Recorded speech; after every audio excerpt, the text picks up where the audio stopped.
Ocean gate की Titan submarine ने अपना सफर कनाडा के सेंट जॉन पोर्ट से शुरू किया। जिस लोकेशन पे इसको ओशन के अंदर डाइव करना था, ये सेंट जॉन से 700 किलोमीटर दूर नॉर्थ अटलांटिक ओशन में वाक़ है और इसी पॉइंट पर ठंडे पानी के नीचे ओशन की गहराइयों में टाइटैनिक का शिपरेक भी मौजूद है। सैटरडे 17 जून 2023 को ये सफर शुरू किया गया और प्लान के मुताबिक अगले दिन संडे को सुबह 8 बजे टाइटन को पानी में उतारा जाना था। आपको यहाँ बताते चलें कि डाइव से पहले टाइटन में एक मसला नोटिस किया गया था, लेकिन उसके बावजूद भी अपनी जान दांव पर लगाकर इसको ओशन में उतार दिया गया। वो क्या मसला था और आखिर पता होने के बावजूद भी ये खतरा क्यों मोल लिया गया? जेम टीवी के वीडियोस में एक बार फिर से खुशामदीद। नाज़रीन, इस सफर में टोटल 5 लोग मौजूद थे, जिसमें एक्शन एविएशन के फाउंडर हार्निश हार्डिंग भी मौजूद थे। इन्होंने जेफ बेजोस के साथ स्पेस में भी ट्रेवल किया था। दूसरे नंबर पे स्टॉकटन रश, जो ओशन गेट के CEO भी थे। ये अमेरिकन कंपनी ओशन टूरिज्म के लिए सबमर्सिबल्स फराहम करती है। तीसरे नंबर पे 77 साला पॉल हेनरी थे, जिन्होंने पहले भी टाइटैनिक को विजिट किया था। ये शिपरेक के एक्सपर्ट थे और इनको टाइटैनिक के बिखरे हुए पार्ट्स की काफी जानकारी थी। और आखिर में पाकिस्तानी बिजनेस टाइकून शहजादा दाऊद अपने बेटे सुलेमान के साथ इसी सबमरीन का हिस्सा थे। 17 जून को डाइव करने से पहले हार्निश हार्डिंग ने इंटरनेट पे अपना आखिरी पोस्ट किया था। उनका कहना था कि शदीद सर्द मौसम की वजह से उनकी डाइव डिले हो गई है। कल सुबह को जब थोड़े वक्त के लिए मौसम बेहतर होगा तो हम डाइव कर जाएंगे। ये 5 लोग अपना शौक पूरा करने के लिए मशहूर जमाना टाइटैनिक का मलबा देखने जा रहे थे। 1912 में डूबने के बाद अगले कई सालों तक इसको तलाश करने की कोशिशें जारी रहीं, लेकिन अटलांटिक ओशन की हार्श कंडीशन के बायस ये काम इतना आसान नहीं था। फिर 1985 में जाकर आखिरकार ओशन फ्लोर पे RMS टाइटैनिक का मलबा मिल ही गया। टाइटैनिक अपने पीछे इतने सवालात छोड़कर गई थी कि अब इनके जवाब तलाश करने का वक्त आ चुका था। दर्जनों एक्सपीडिशंस अरेंज किए गए, जिसमें अलग अलग कंट्रीज के एक्सपर्ट्स और रिसर्चर्स ने टाइटैनिक शिपरेक का रुख किया। Canadian film maker James Cameron ने 1995 में टाइटैनिक के मलबे के दर्जनों दौरे किए और फिर 1997 में टाइटैनिक मूवी रिलीज की गई। रही सही कसर टाइटैनिक मूवी की कामयाबी ने पूरी कर दी। इसने इतनी धूम मचाई कि अब टाइटैनिक के मलबे को खुद जाकर देखना करोड़ों लोगों का ख्वाब बन गया। यानी ये काम अब सिर्फ रिसर्च के मकसद तक ही महदूद नहीं, बल्कि शिपरेक साइट पर टूरिस्ट भी जाना शुरू हो गए।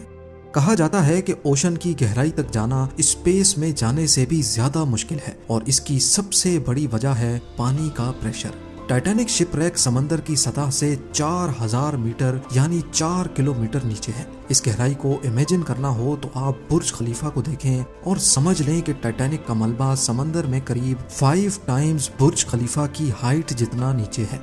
इस गहराई में पानी का प्रेशर 5800 PSI होता है। ये उतना ही प्रेशर होगा कि इंसान के पूरे जिस्म पर नहीं, बल्कि सिर्फ 1 स्क्वायर इंच के हिस्से पर एक पूरा हाथी खड़ा कर दिया जाए।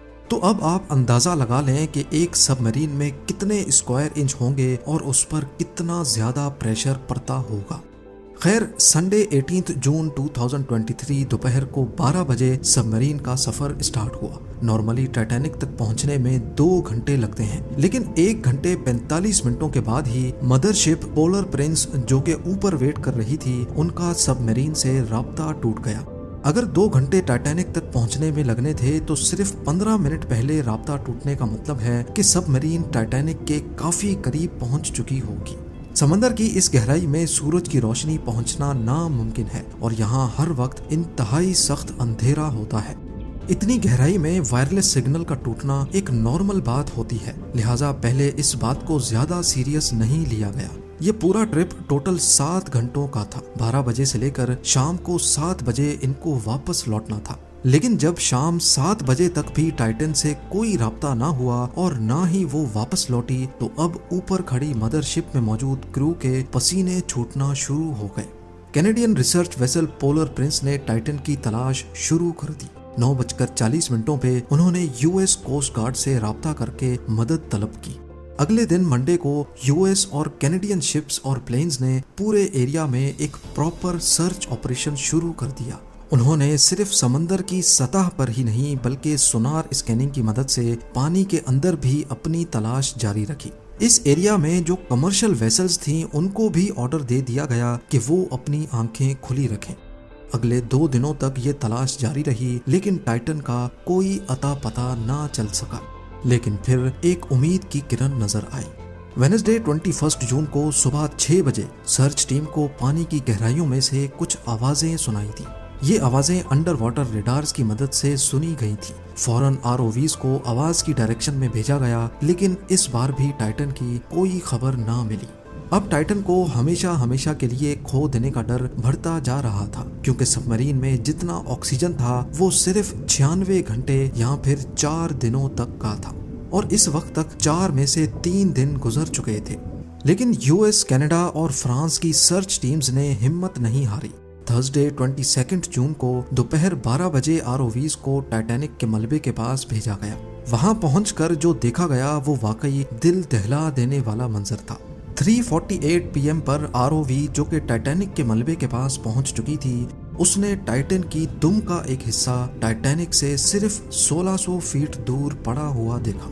जो देखने गई थी टाइटैनिक के मलबे को, अब उसका मलबा ही पूरी दुनिया में हेडलाइंस बन गया। इसका सिर्फ एक ही मतलब है कि सबमरीन पानी का प्रेशर बर्दाश्त ना कर सकी और समंदर की गहराइयों में ही फट गई। इस खबर ने पूरी दुनिया में जैसे हलचल सी मचा दी। ओशन गेट की सेफ्टी पर कई सवाल खड़े किए जाने लगे। ओशन गेट के सीईओ स्टॉकटन रश, जो कि खुद इस वाक़े में अपनी जान गंवा बैठे हैं, उन्होंने 2021 में कहा था कि वो जानते हैं कि उन्होंने टाइटन को बनाते वक्त कुछ रूल्स तोड़े हैं, क्योंकि उन्होंने टाइटन को स्टील से नहीं बल्कि एविएशन ग्रेड कार्बन फाइबर से बनाया है। पर वो इस इंडस्ट्री में कुछ नई इनोवेशंस करना चाहते थे, तभी स्टील को रिप्लेस करके कार्बन फाइबर का इस्तेमाल किया गया था। पहली बार लॉन्च से पहले टाइटन को 5000 से 10,000 PSI के प्रेशर पे टेस्ट भी किया गया, जिसमें वो पास हो गई थी। पर एक्सपर्ट्स का मानना है कि ओशन के अंदर हजारों किस्म की ताकतें सबमरीन पर पड़ती हैं, जिसमें ना सिर्फ प्रेशर बल्कि पानी का बहाव भी होता है, जो कि लहरों की वजह से पैदा होता है। इसके अलावा अंधेरे की वजह से ये भी हो सकता है कि कोई भारी पत्थर या फिर समंदरी मखलूक सबमरीन से टकराई हो।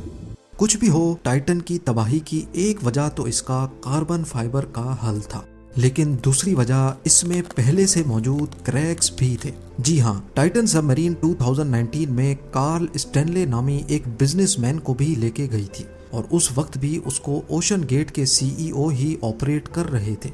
कार्ल ने बताया कि उस सफर के दौरान जब वो नीचे जा रहे थे तो उनको टाइटन की बॉडी में से क्रैकिंग की आवाज सुनाई दी थी। One point, I was actually even able to drive the submarine towards deeper water by the sound of the cracking getting louder. उस वक्त उन्होंने इस आवाज पर ज्यादा ध्यान नहीं दिया, क्योंकि उनको ओशन गेट के सीईओ, जिन्होंने खुद ये सबमरीन डिजाइन की थी, उन पर पूरा भरोसा था। लेकिन इस हादसे के बाद उन्होंने CNN को बताया कि शायद वो आवाज इस बात की वार्निंग थी कि टाइटन की बॉडी पानी का प्रेशर बर्दाश्त नहीं कर पा रही। अगर ये बात सच है तो इसमें कोई शक नहीं कि टाइटन की बॉडी में क्रैक्स पड़ना पहले से शुरू हो गए थे।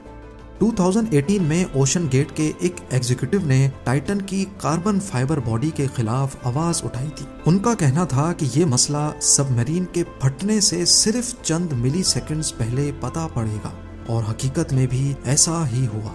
जिस गहराई में टाइटन फटी है, एक्सपर्ट्स का कहना है कि उसको फटने में सिर्फ 0.3 सेकेंड्स लगे होंगे। उम्मीद है जेम टीवी की ये वीडियो भी आप लोग भरपूर लाइक और शेयर करेंगे। आप लोगों के प्यार भरे कमेंट्स का बेहद शुक्रिया। मिलते हैं अगली शानदार वीडियो में।